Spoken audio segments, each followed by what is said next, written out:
Good evening, ladies and gentlemen, and thank you for accepting your mission to watch the No Name Cinema Society, the film review show that dares to dig just a little bit deeper. And you have reached our classic movie discussion, episode 61.3, and tonight we are returning to the world of James Bond to discuss the film From Russia with Love, released in the United States in 1964. Hi, everybody. My name is Jonathan Betzler. I'm one of your hosts here this evening. I'm here in my home in Los Angeles. Bogey's excited to talk about Bond with me, as are these gentlemen. First, my co-host, ladies and gentlemen, a rogue, dashing, charming, handsome, super secret agent, Alex Evans is here. Good to see you all. They bring the calm, I bring the heat, ladies and gentlemen. That's how it is around here. And also under pressure.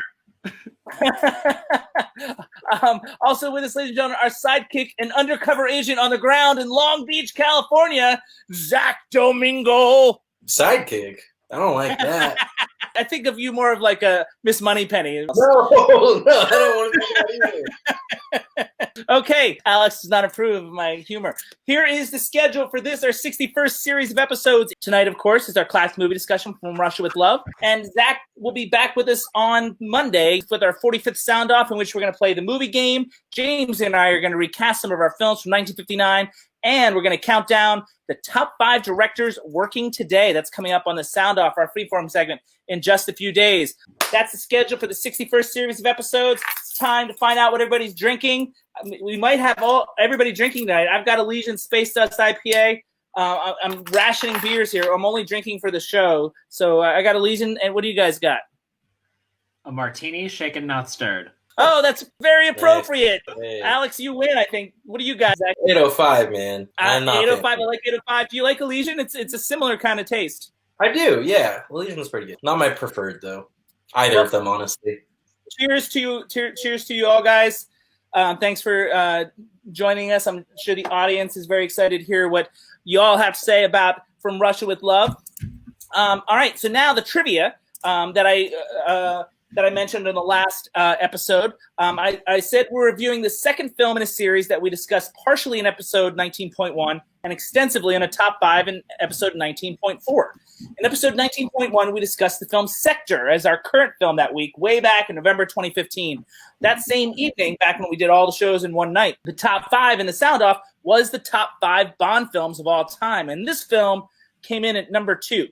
And the other bit of trivia that I mentioned is that it features, because on the last classic we did North by Northwest, and I said this film features a scene directly inspired by the crop duster scene in North by Northwest. And there's a scene in From Russia with Love where Bond is running around the green hills of Yugoslavia and is being chased by a helicopter, a not so veiled ripoff from the North by Northwest film. All right, guys, I don't suppose you guys watched episode 19.4 to see my top 5 Bond films to prepare for tonight.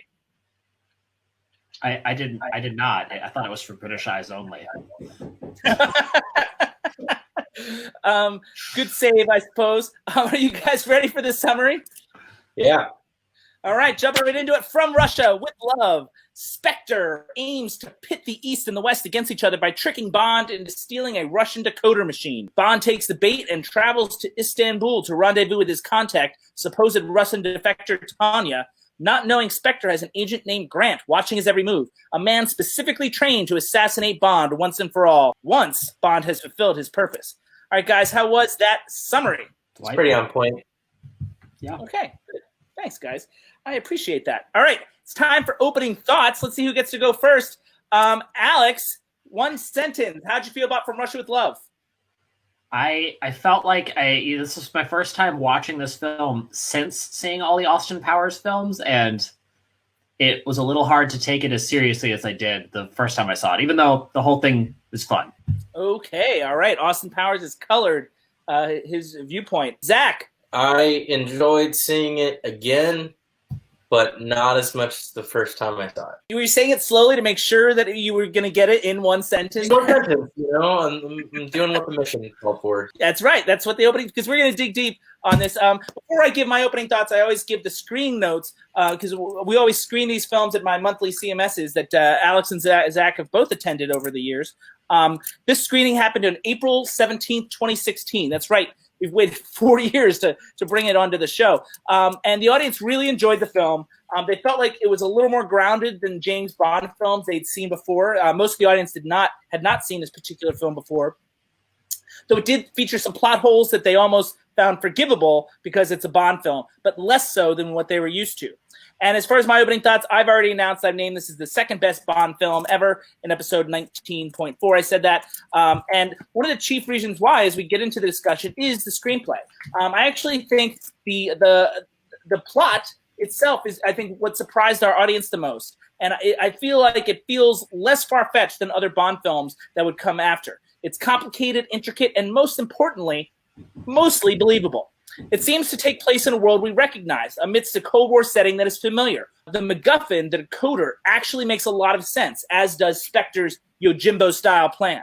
More so than its predecessor, Dr. No, the writers started to play around with the charming, albeit somewhat eye-rolling quips from Bond, though eye-rolling in a satisfying way. So the dialogue had more to play in For Much With Love than it did in the previous film, Dr. No.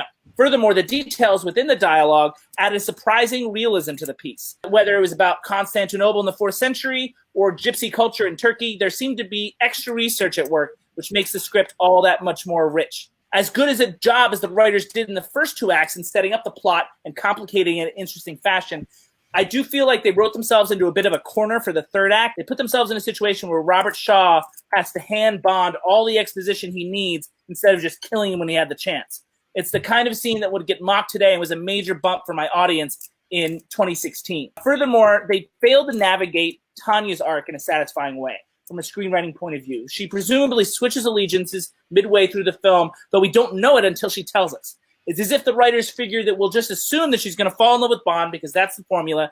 But A, that wasn't fully established yet in terms of the series, and B, they've done such a good job with the character leading up to that, which is why I think the disappointment was higher here. And finally, I feel like they wrote themselves into a corner and then a climactic chase on the water, setting up potential excitement and then getting out of it in a cheap sort of contrived way, as if hoping the explosions would distract us from the logic. Overall, the impression I got from my audience was that Bond gets a pass to occasionally circumvent logic. But my argument is that this film doesn't do that most of the time, so when it does, it stands out more. It's a mostly strong film with few bumps that feel worse because the rest of the movie is actually interesting and compelling. That's my pitch on the screenplay. What do you guys think? Well, one of the things I'll say is arguably Tatiana. Her name's Tatiana, not Tanya. Her friends call her Tanya, and we're friends. Okay, fair. Lucky you. Arguably, she is not necessarily switching sides because she thinks that she's being loyal to the Soviet Union, and then when she realizes she's working for Spectre, she no longer wants to serve Spectre. We're asked to assume that she switched sides before that. Like she's on that train, on the Orient Express, and I feel like she had already decided. She suggests, she had already decided not to turn. Arguably, at that point, she can't really go back. Right, but she let herself put herself in a situation where she can't really go back. Yeah. So I feel like she did make a switch in her mind, but we aren't aware of it. And I feel like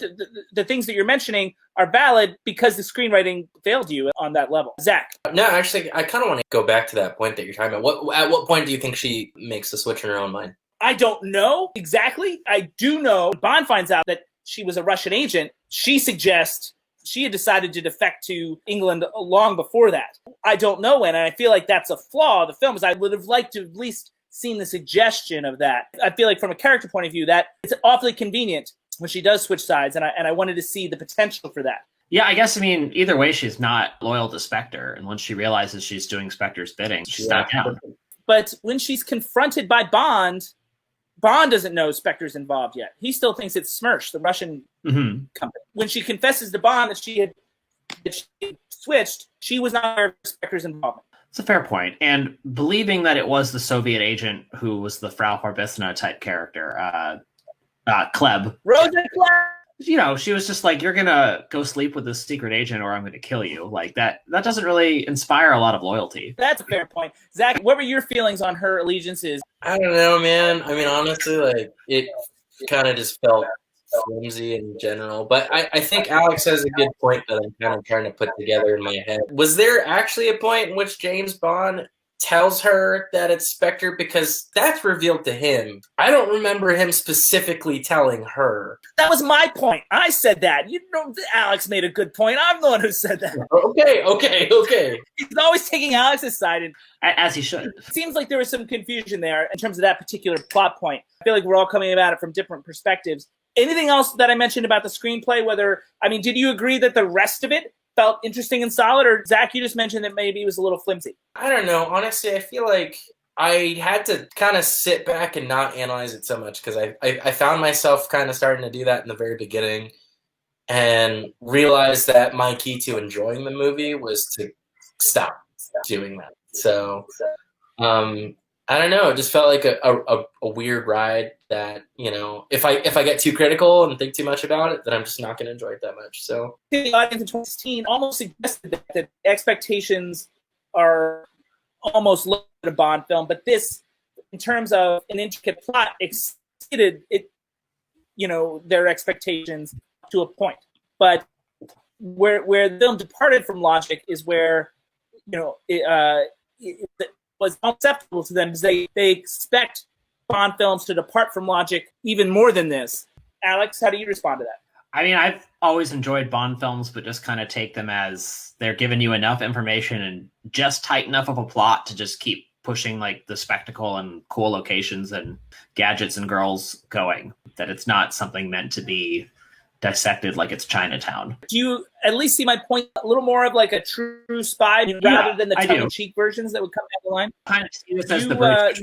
Yeah, I completely agree with that. And Zach, do you feel like you gave up on the plot kind of early and maybe missed some of the intricacies because you had certain expectations of Bond films? No, I mean, to be honest with you, it's been a while since I really watched a Bond film. I remember really liking them as a kid. I think Alex's take was super on point in terms of like, hey, this is what you should kind of be expecting to enjoy it, which is like a, you know, not a super intricate plot, but enough to keep it going. So early on, I just kind of, you know, I had to reframe my point of view and take that for what it was in order to enjoy it. And I was very aware of that. But yeah, I guess so. In a sense, I did have to kind of take a back seat and stop caring too much. Do I ever say anything that's super on point? Because it's always Alex. This is not personal, dude.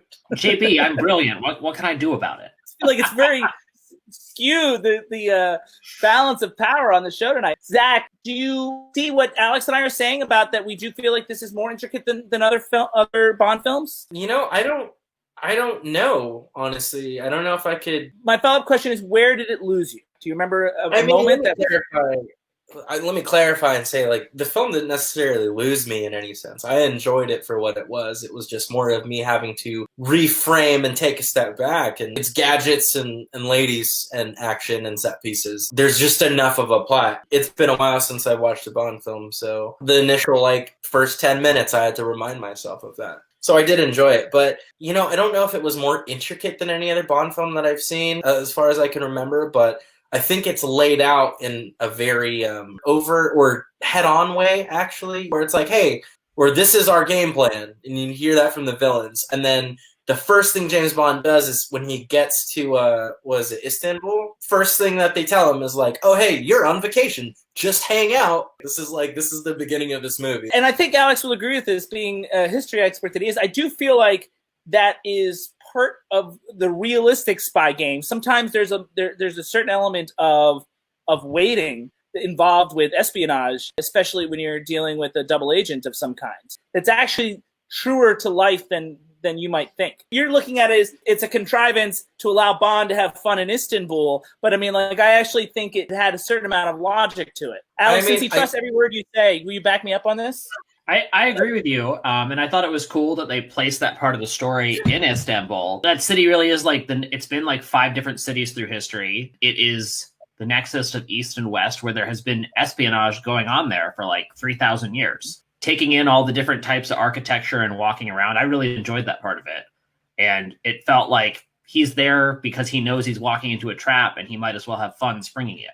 There's a couple things here. One is these first few films are actually based on Ian Fleming books, whereas they would eventually run out of them to actually make adaptations of. So this one was a very specific adaptation, and so it has a little more realism in that sense. But also, Zach, to your point earlier about the tropes of Bond, there are less gadgets in this, less girls. We haven't even seen the Aston Martin yet in this series. They were still figuring out the formula, I think, to some degree. I don't know if you noticed, but there was no official opening song. There is a song with words for the first time, but it's actually played at the end. The opening song didn't come until the next as well. With the second film, it wasn't complete yet. So all the gadgets and things that you expect from Bond, it's a little less. But I also feel like that allowed certain elements of the film to be a little more realistic. All right, guys, talked a long time about the screenplay. The other thing that I think really works about the film, more so than on film, is actually the performances.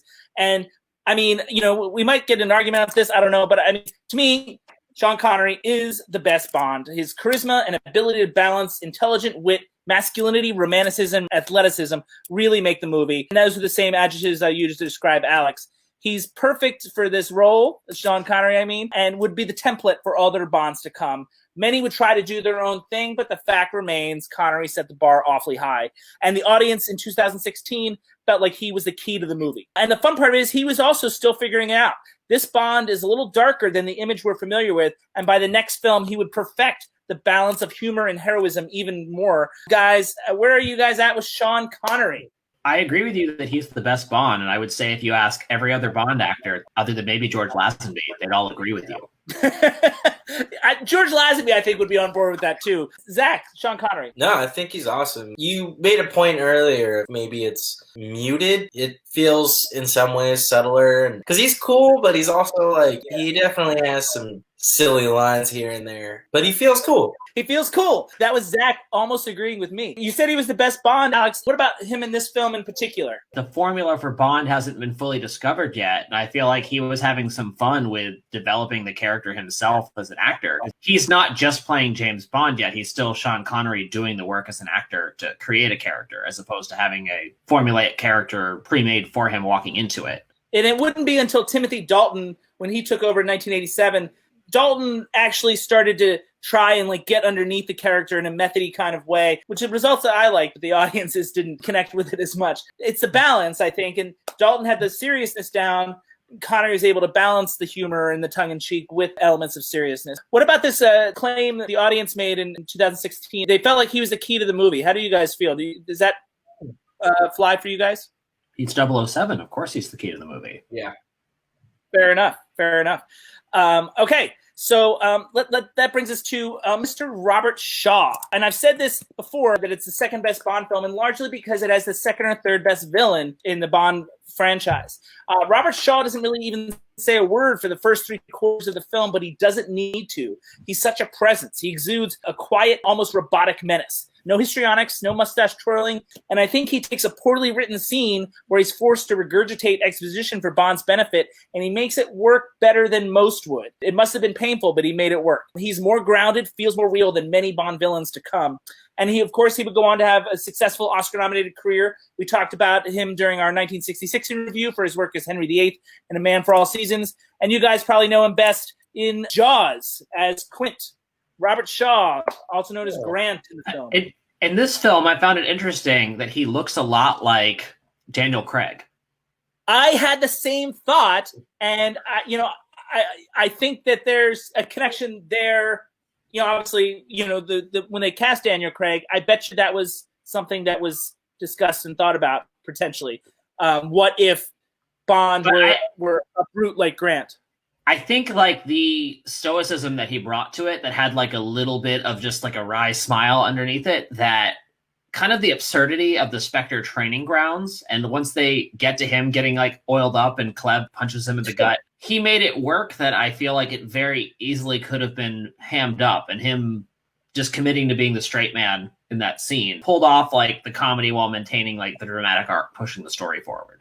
Yeah, and I mean, he played it straight for the most part. He played a guy with a record, with a penchant for violence that has been reprogrammed almost. As an actor, he really booked that in an impressive way. Zach, do you recognize him from Jaws? I don't, not at all. Do you know the character I'm talking about in Jaws? Quint, yeah. Spoilers, homeboy gets eaten.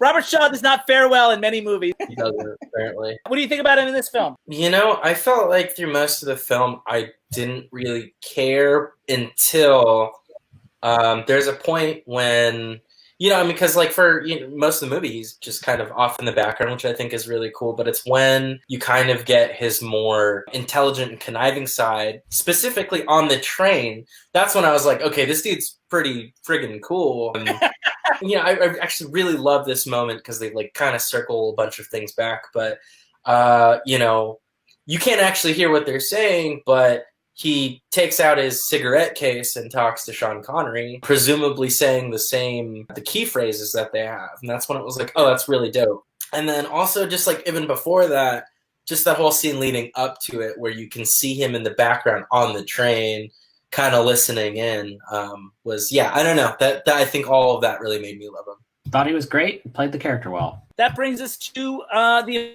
aforementioned Rosa Klebb.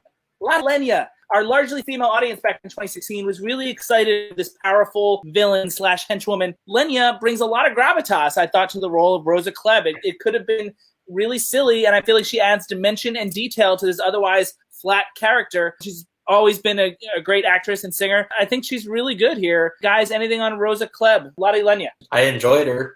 I thought she did a good job being both intimidating and funny, which, like, I feel like a lot of times you have to pick one or the other, and she managed to pull off both. All right, couple more performances. Let's talk about the beautiful Daniela Bianchi, who also, I think, brought dimension to an otherwise flat character. And in spite of my complaints about the writing, I thought she was a more grounded Bond girl than most that we're used to knowing. She's no Denise Richards as a nuclear physicist or anything, even though the former runner-up Miss Universe was actually dubbed by English actress Barbara Jeffers. I wish either of them could have helped make that transition work we talked about earlier, but the writing didn't really afford the opportunity. Granted, I feel like we're great on a curve when it comes to Bond girls. Comparatively, I feel like she felt like a real three-dimensional person, and that helped the movie a great deal. It's not often that I root for Bond to get together with one of the heroines, maybe Eva Green in Casino Royale, but other than that, they're somewhat disposable. Not as much here as Daniela Bianchi. I appreciated that she played a consular officer as like an intelligent and competent person and not just like hot girl femme fatale that we've seen in a lot of other Bond films. Like you said, there was dimension to it, but I bought her as somebody who works in the consular section of an embassy who is being asked to do this espionage stuff that's like a little out of her element, but is giving it her best shot. While also being taken on by the masculine wiles of Mr. Sean Connery. All of us, I think, would succumb to those wiles. So, Zach. Honestly, I didn't love her character, but I don't think that was any fault of the acting so much as it was of the writing. Just in general, her character didn't really seem to have a lot. And you talk about, the writing in terms of like, hey, what side was she really on? At what point was she convinced? I mean, so that's a flaw of the writing, but also her character in itself is, hey, you have to play this role and love him anyways. So I didn't really feel like she had a lot of dimension to her for the most part. I agree as written. Do you disagree with us in the sense that we saw that she tried to add more to it? Can you give me an example or a moment maybe? Yeah, I didn't really see that. I think one of her first scenes where I feel like she's being interviewed by Lada Lenya, where she responds like a dutiful soldier, and she feels like a back office person. She felt like well-rounded person instead of just a pretty face. Like I said, it's grading on a curve with some other Bond films. More so than other Bond films, I did buy her genuine affection for James Bond.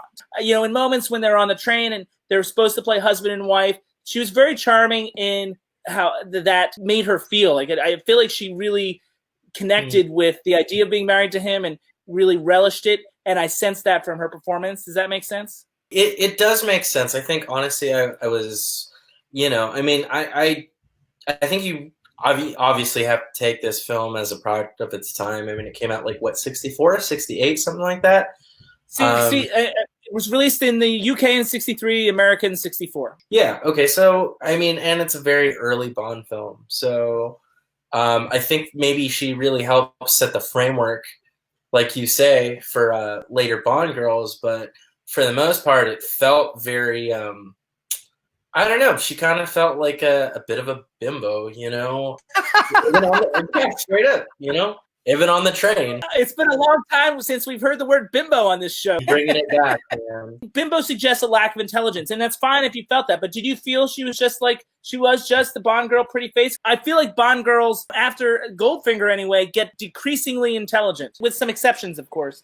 She really did, to me, just feel like the pretty face. That's what I wanted to clarify. You said that she was dubbed by a British actress? She's Italian ballerina. She didn't speak English. And she tried to learn English, but I guess not well enough. Yeah. And the last actor I do want to talk about, because it's an interesting story, is Pedro Armendariz. The Mexican-born actor played Kareem Bey, and he actually got cancer while filming in Utah for Howard Hughes 7 years earlier, near Utah, where the U.S. government was doing above-ground nuclear testing. About 90 people on that shoot wound up with cancer. By the time he made From Russia with Love, he was very ill, and you can see him noticeably limp in some scenes. He could not finish the film, unfortunately, and the director had to step in as his double. The pain was so great that Armendariz wound up shooting and killing himself with a gun he smuggled into the hospital in June 1963. As far as performances are concerned, I found him charming, detailed, and believable in what would be his final screen role. He, too, to me, felt three-dimensional, and that added weight to his scenes and to the story as well, and also true disappointment at his demise. I think he's quite wonderful and important in the movie. Guys, Kareem Bey, Pedro Armendariz. I really enjoyed him as kind of like the our subplot, like number 2 guy on the ground in Istanbul and through the other stuff, and all the humor with just like he has a million sons that are every branch of the Turkish intelligence service. And he almost gives you the impression that he had the sons for that purpose. Yes. But yeah, he was really charming, good comedic relief, and within the world of the film, I bought him as the character. It wasn't like yucks a minute. Like his comedy was grounded, I think. Yeah. Zacharuni. Yeah, actually, honestly, besides Sean Connery, I think he was my other favorite character. He has so many awesome moments, even up to his, you know, the last time we see him still alive, where he's like, "Hey, do you want to hear about my life?" and pulls out his He's a cool other man for Bond. Even the moment where he has to like, "Hey man, like, can I pull the trigger on this one? Because it would really mean a lot." Like, yeah, even with like a messed up arm. I love the guy. That was a cool character. Well, I mean, I think that adds a little dimension to the character because, you know, he's got a little bit of a vendetta, you know, against this guy that's messed with him over the years. You know, I think he says afterwards that he paid a lot of debts. You know, I hadn't thought about it earlier. That scene where he says, "I've had a very interesting life. Do you want to hear about it?" That's actually the last scene that he appears on in a screen. That's his swan song. And what a great final line of dialogue to have, if you really think about it in the grand scheme of things. That segues us to direction, because I do want to give Terrence Young some credit, because for the most part, we're in agreement that the performances in this particular Bond film are more grounded than most, with the exception of maybe the one that would come after this, the film that would come after this. Most feel like real people. You know, that has a lot to do with the writing, but it has to do with Young's overall vision as well. Several subsequent directors in the series would allow for more over-the-top portrayals, their tongues firmly planted in their cheeks, but there seemed to be a focus for Young to have the actors play it mostly straight, and therefore the tension was more tense, the romance more romantic, and the excitement more exciting, to me personally. The fact that the whole cast seemed to be on board suggests Young's hand in executing these characterizations. So guys, do you see this overall feeling about the performances that of an effort to be less silly than the Bond characters we would know in the future? Yeah, I think so, definitely. I keep saying muted, and I think there's probably a better, more positive sounding term for it, but subtle or nuanced? Yeah, I think so. I mean, it is definitely, you know, there are elements of it that just feel a lot less silly and bombastic in a really cool way. There are definitely like moments of realism. I think if you peel away the layers of you know, silliness or maybe some of the humor, but as a whole, you know, I mean, as thin as the premise is, it is really going from moment to moment, place to place of them just trying to, he gets in and then he's just trying to get out of there throughout the whole movie. And it feels like a real ride. Yeah, I don't know. I really enjoyed it. Cool. Alex, overall performances, do you feel like Terrence Young? Absolutely. And I felt like all the characters were consistent unto themselves through the film. Which is nice to see, and like that has you know, that does take good directing that has an idea of where each character is at in each scene and making sure all of the cast is on the same page about that. And it seemed like he managed to do that, and I felt like the pacing he got out of the performances and the cut it was good. I liked his work on this. It's hard to look at From Russia with Love in a vacuum, and I don't think any of us are really able to do that. But it is interesting to me, the film, from a tone perspective, because Terrence Young, he directed Dr. No in this film, but then would be replaced for Goldfinger after this. It's interesting to look at this now and see it feels like they're still fiddling with the formula. It's still experimenting. You know, I feel like Terrence Young injects a little more humor tonally into this plot. That's a little more the plot itself is a little more grounded than the first film, so it's almost like he feels safer injecting a little humor. And like I said about North by Northwest last month, it's a witch's brew, and Young's getting close to the perfect mix, but he's not quite there yet. Director Guy Hamilton, I think, in Goldfinger would perfect the balance of comedy, action, suspense that would define the franchise for years to come. But I still think From Russia with Love gets awfully close. Guy's tone and how he's playing with this balance that we would come to know and love for Bond. What do you think? It felt a little more experimental than some of the later Bond films, but I liked that it was a bit of a departure from Dr. No. And I think some of the chances they took on it really paved the way for them to figure out what the formula would become in Goldfinger and beyond. Yeah, it's interesting that they would replace Terrence Young. It turned out to be the right choice. Zach, have you seen Dr. No? I haven't, actually. It's the first one, so it has that quality of being, and it has, so it's the first one to have, some of the more iconic imagery. But yeah, I mean, it's a lot more serious until it gets a lot more silly. It's a stranger mix. Whereas this feels like a little more balanced, but not Goldfinger level. Have you seen Goldfinger at least? I haven't, actually. Oh, okay, all right. No, that's not the one with the golden gun or the dwarf, is it? There's a short Asian man that throws his hat around. Odd Job's in that? No, I haven't seen that, but now I want to watch that. No, yeah, that's where Odd Job comes from. Oh, that's awesome. I've kind of dipped my toes in the earlier Bond, but it's been a while. That being said, this whole film really felt like it was setting the framework. Don't fault me for this, but I grew up with Pierce Brosnan, so honestly, still to this day, I will have so much love and nostalgia for GoldenEye. GoldenEye's the best of the Brosnan films for sure, but they're definitely the silliest of the bunch. Like Roger Moore had some silly films and some serious films, but the canon of Brosnan is the silliest. He also has the highest death count. The Bonds in general have killed 355 people or something like that. Brosnan's killed 135 by himself in just 4 films. Okay. That makes a lot of sense. I mean, I thought that film was badass when I was a kid, so. Pretty sociopathic. It's one way to look at it, certainly. Certainly more over the top in this film. That might actually is a good segue to the other thing that I think Terrence Young does well. And I think he stepped up his game in the action scene. The gypsy camp fight, the helicopter chase, the boat chase, for all its flaws, and perhaps most of all, the fight on the train with Robert Shaw all surpassed anything Dr. No has to offer in the way of action. And he shot a ton of coverage to make it work. He sometimes mixed in some fast motion in a way that might seem clunky to a modern audience, but I think it still added to the intensity. Most importantly, he manages always to give you a sense of geography and off-screen space. You're always aware of where combatants were in relation to one another, as opposed to modern action scenes, which seem to rely on chaos and confusion to distract the viewer. Now, in the finale, in the water, I wish he had taken more time to show how the oil barrel thing was going to work, perhaps having Connery unload them one at a time in strategically placed areas, and also showing oil spilling into the water between them. I understand the math of what happened, but I think he needed to do a better job of showing it. It happened a little too quickly, and it felt a little contrived to me. But other than that, I think it's a net positive for Terrence Young as far as the action scenes are concerned.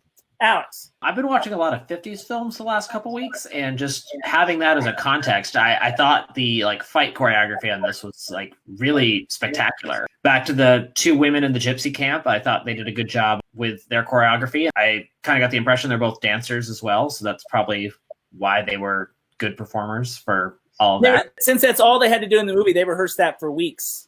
Oh, okay. I really enjoyed the boat sequence with the oil barrels, and I can see what you're saying that we could have a little more context for it, but it's just there's oil in the water and he's going to shoot it and it's going to blow up. I feel like I've seen the gag enough since, and this is one of the earlier films to do it. Yeah, I didn't need all the specifics. I was good with it. Once again, I feel like it's a Bond film getting a pass because, there's a certain amount of expectation. So it's interesting the way that we evaluate these films. Zach, the action scenes. Man, that train is the best. That train sequence was awesome. I love how they bring in the briefcase and create the tension there in multiple ways, I mean, not only the the gold sovereigns, then they brought in the gas coming out. I love that scene. I love that entire fight. I think the action in general was pretty awesome throughout most of the movie, given its time, but that train sequence that's the number one thing for me, honestly. That whole fight between them with Tanya still sleeping on the side, that was great. You're a break. Yeah, that's correct. Yeah.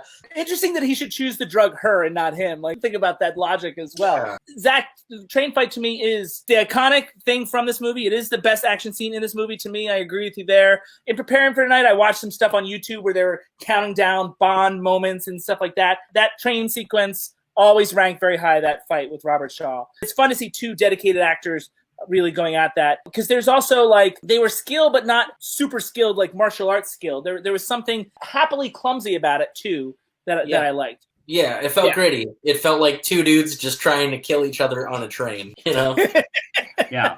In New York, Zach and I would witness like on a weekly basis. It's just New York stuff, man. My only concern about the lead up to the fight is all the exposition coming from Robert Shaw. Like and my audience, like, they were really focused on that when during the talk back, where they were just like, why doesn't Robert Shaw just shoot him? I look forward to the expositional villain scene in every Bond film. It's part Well, of the joy. My audience in 2016 would debate you on that one. Like we said before, it feels like it sets the framework for every other Bond film, right? Having to tell him to stop, and hey, I mean, he even says, like, well, you can't do anything. I'll just tell you. I don't mind. Yeah, I feel it's respectful. Robert Shaw trying to justify it to himself because he knows it's awkward. Yeah. And then he becomes very mercenary all of a sudden, which hadn't been established before either, in terms of all of a sudden money is really important to him, which I guess is important to all of us, but we had not seen that before. He was always Spectre has no ideology. I feel like Spectre's completely, like, money driven. I mean, right. you enjoy You're killing and you enjoy money. That's the point of being in Spectre. No one's like, well, the whole point. I the whole believe in point the of Spectre world order. Yeah, the Spectre is about making money for sure. Okay, ladies and gentlemen, it is time, and this is going to be a weird one. It is time for the T word. And gosh, golly, this might be brief. It might be a stretch to try and find deeper themes in the Bond film. The majority of the Bond films aren't necessarily known for their depth per se. There might be some things that work here, and I've got a couple things to pitch you guys, and we'll see how it lands. And the first of which is, I'm going to call it Cold War hysteria. We talked about this a little bit in the last classic, North by Northwest, about moral relativism as it relates to the height of the Cold War and blurring the lines of who was right and who was wrong. From Russia with Love and Bond in general borrows a lot from North by Northwest, but it may take this idea a little further. I would say the first couple films seem to mock the Cold War as if acknowledging that there's something fabricated about it. By suggesting that a third party is manipulating events to pit the two world superpowers against each other and profit from what ensues, the film and the series carefully avoids taking sides and suggesting who's right and who's wrong. The extended thought from that is neither is right and neither is wrong, or perhaps one could say both are wrong, or at the very least misguided. And this is a departure from Fleming, in which the villainous group in the book was the Russian agency Smersh and not Spectre at all. And by not vilifying the Russians the way that many previous films would, not Bond films, but previous films in general, the film suggests that there is this smoke and mirrors quality of the Cold War, that the suspicions that both sides have are somewhat unwarranted and based on unsubstantiated fear and paranoia. Guys, I've got Cold War hysteria as a potential underlying theme to From Russia with Love. What do you got? What do you think? I agree that that's definitely a theme with it, but it's also just the things Bond is being asked to do for the British Crown are pretty egregious and murderous and manipulative, on par with the awful things the Soviet agents are asked to do in these movies that are pitted against each other by Spectre. That it's the difference is that he has fun doing it and is rich, whereas the Soviet agents are poor and miserable. You know, if you're going to be murdering people for the state, it might as well be fun and profitable. That's kind of the thesis. No, but I mean, that gets back to almost the same concept of moral relativism as North by Northwest had, in the sense that the U.S. was doing as sketchy things as the Russians were in that film, and it sort of called into question who's right and who's wrong. Zach, Cold War hysteria in From Russia with Love. No, I think you put that really well. I put that really well, or did Alex put it really well? You did. I knew you were going to say that. I knew you were going to say that. That's why I let you. That's why I gave this one to you. Yeah, I mean, in terms of like fabricated, like the whole thing feeling kind of fabricated, you know, especially with as soon as Bond gets in Istanbul, there's this whole exchange where they're just like, oh yeah, like we kind of just keep tabs on each other and during the daytime. We don't really hide it from each other. Yeah, nose goes, it's fine. and that kind of even leads into finding the device, whatever. I don't remember what it's called. It's called a lector. A lector, it's just like, hey, here's this thing. We want it. The Russians want it. Someone wants it. And we don't really know so much of what it does. They kind of talk about it in terms of like, what is it, like coding? Yeah, I think it's like a decoder. Yeah, it's kind of like a cipher keyboard. They barely touch on it because it doesn't really matter. Whoever has it. It's a MacGuffin, sure. But also, like, that kind of works for the whole thing of like, hey, this is just a thing that whoever has it has a little bit more power. Once somebody other than the Soviets has it, then it becomes obsolete. I really question the strategy of setting a bomb off in the embassy just to get the lector. That's hardly subtle espionage going on there. It's a downright war crime human rights violation that was pretty disgusting. Most people that work in embassies for whatever country are peaceful, nice bureaucrats. Like, that's not a thing to do. To be fair, Alex, that one guy in the embassy was very rude about the time. He kept, like, undermining their clock. Like, is that accurate? Why are you just coming in here? I don't know you, and you're just telling me that our clocks don't work? This British guy? That's rude. I'd probably say the same thing. So, guys, my other theme is less to do with this particular film and then with the entire series, and it's about sexuality and the carefree way in which Bond approaches the previously taboo concept of sex was kind of revolutionary and a signal for the shifting attitudes of the 60s. The release of Enivid, aka birth control, in 1960 gave women agency over their bodies for the first time and freed them to enjoy sex and sexuality instead of fearing it. And men like James Bond were more than happy to comply.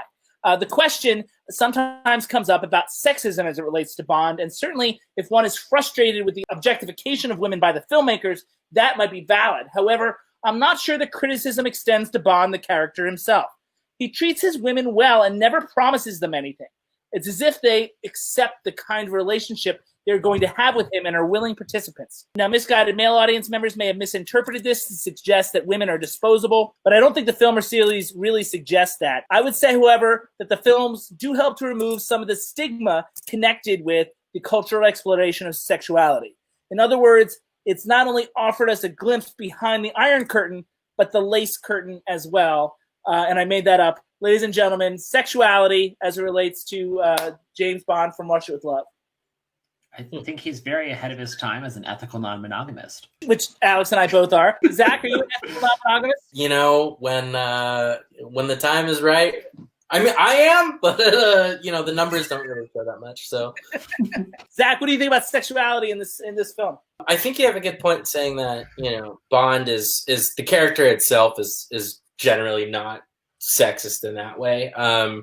But again, as a product of its time, and I'll take it as much. But I have a note that they play for a gag. But during the assassination sequence, they end it with the secret door. Sean Connery just ends that scene with "She should have kept her mouth shut," which I think is telling. I thought he was more of a spy joke than a sexist joke. Totally a spy. He was coming out of her mouth in the building. You can say that, but I'm going to say... Doesn't he also slap the woman around later? Yep. He slapped her. I mean, arguably in the context is the least sexist thing he could do was respecting her as an adversary. Slapped her when he found out she was being a double agent or a triple agent. I don't know how that phrase goes. When he found out that she was not actually initially planning to defect, that's when he slapped her around. So... you do the same to a male adversary in that scenario. He's already murdered embassy workers at this point. He's not a good guy. I don't think anybody died in that explosion. Someone certainly got hurt at least. Possibly. But it was talking about smoke and mirrors. It was mainly a distraction. He slapped around, but I don't think that that's sexist. I think that was called for given the circumstances in a way. I don't know it was called for. I think it was just he's a violent sociopath. So like it's not that she's a woman. He just likes to hurt people. Or he likes to hurt his enemies. Sure. I mean, that's what a violent sociopath would describe the people they hurt as.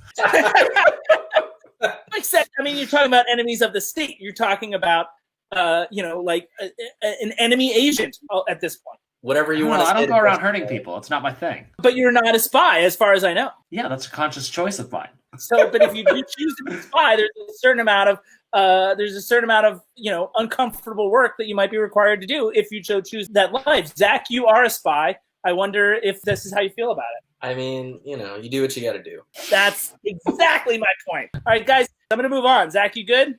Yeah, I'm good. All right. It is time for the classic movie showdown.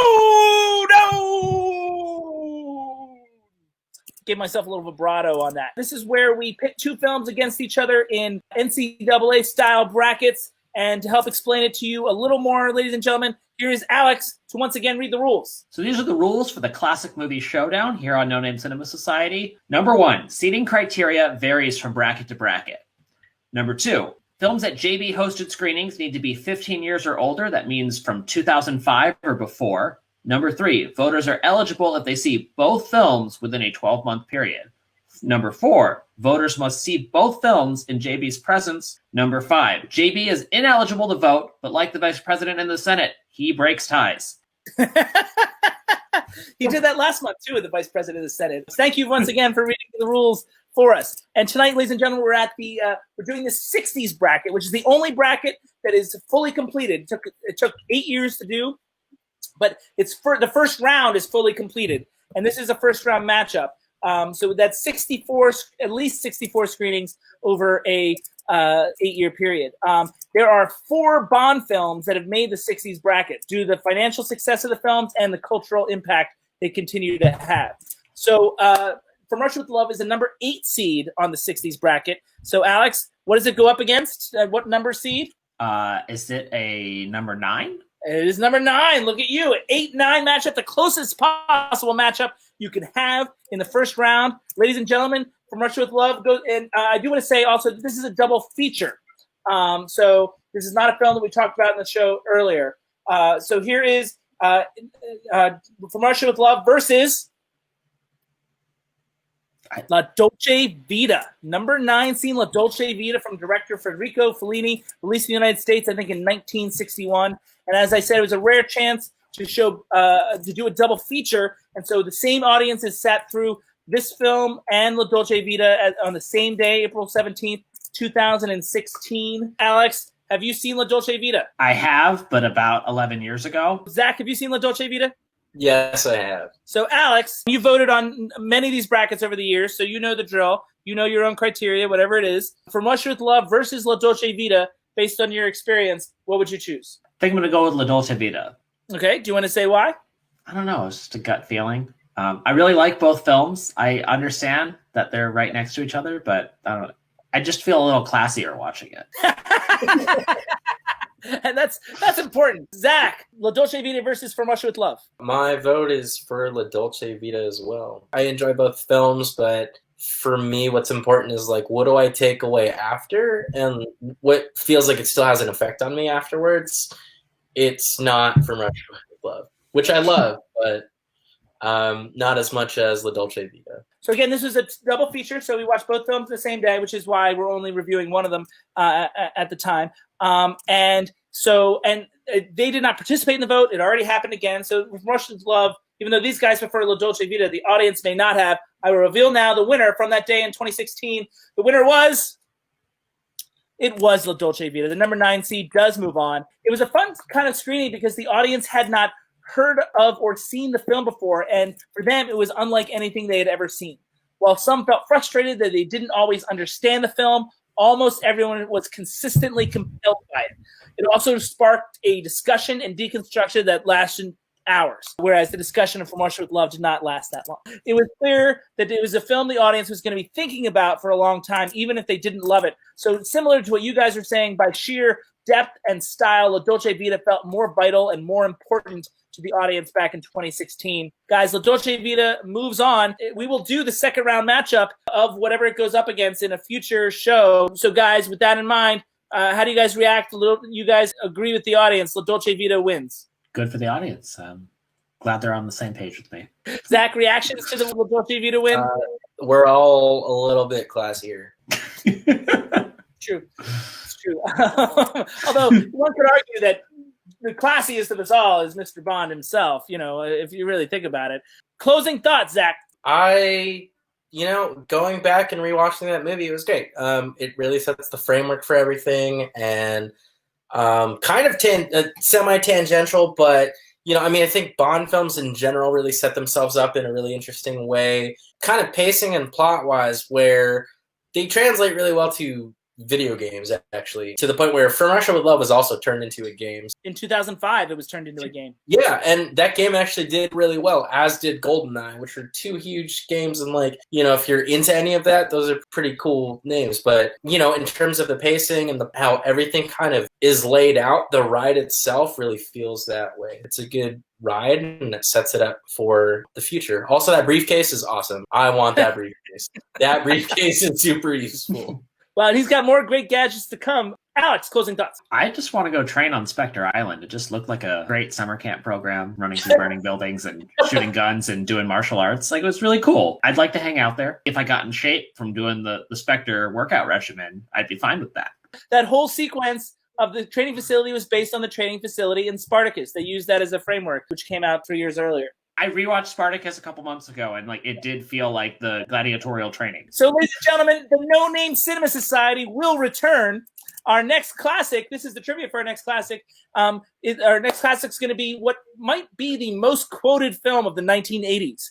It might not ever have been made had it not been for a big cash infusion from one of the biggest TV producers of the 1970s.